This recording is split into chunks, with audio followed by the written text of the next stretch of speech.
машинаны деген жөн жерге алып келатырмын. Қасымда Хуршет. Мына болмаса мен деген сол жерде тұра беретін ше, Костоправда не эвакуатор, не дым таппай, қай жерге кеткенін білмей. Сосын Титанканың не екенін біліп атап қойды. Құдайым-ай, шлит сұлумын да әтәс сәлем. Құдайға шүкір өзіме тиіп, өзіме ауыртпағанда не болар еді, темірге тиді. Тас болмасты. Бүгін хотя понедельник, адам өте көп. Суббота воскресенье очередь болады екен. Кеше воскресенье келмекші болғанбыз, сөйтсек очередь екен ғой. Суретке түсіріп жүрген очередь болады бізде деп, мә деп сонымен күшті орынға жазылып, қараңыздаршы мына жердің виді. Ай! Күшті, я. Уютный. Столиктер бар еще. Аңсарға. Отыра. Менің сүйікті оқырмандарым, қыз-келіншектер, ер азаматтар, бүгін енді мен бір өте маңызды бір жерде жүрмін деп айтсам да болады.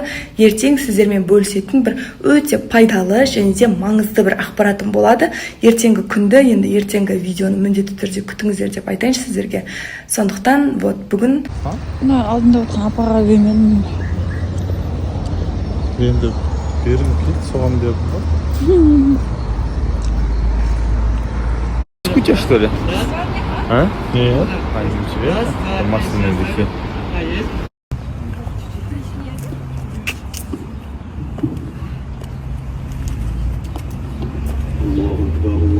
Давай.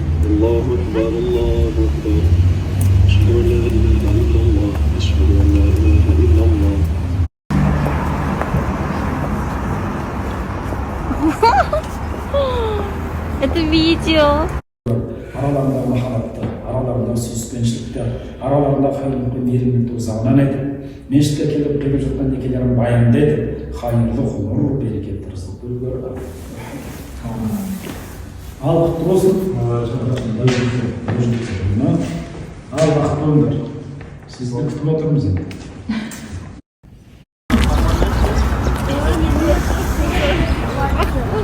Ассалаумағалейкум, баршаға қайырлы күн ағайын бауыр. Достар, қалайсыздар? Бүгін күнге сәттілік, берекелі болсын. Естеватсыздар, жалпы не жаңалық болып жатыр ағайын бауырлар. Сториске де медиа алмады өз. Қалайсыз, Мариям? Көңіл күйіңіз қалай? Өзіңізге ұнайтын сыйлық алдыңыз ба деген сұрақ? Я довольна. Ұнады, демек. Сөйтіп, бірге концертке бардыңыздар. Білмеймін, күнде кездесу болды. Бүгін толығырақ ортада білесіздер. Сол үшін эфирді көріңіз.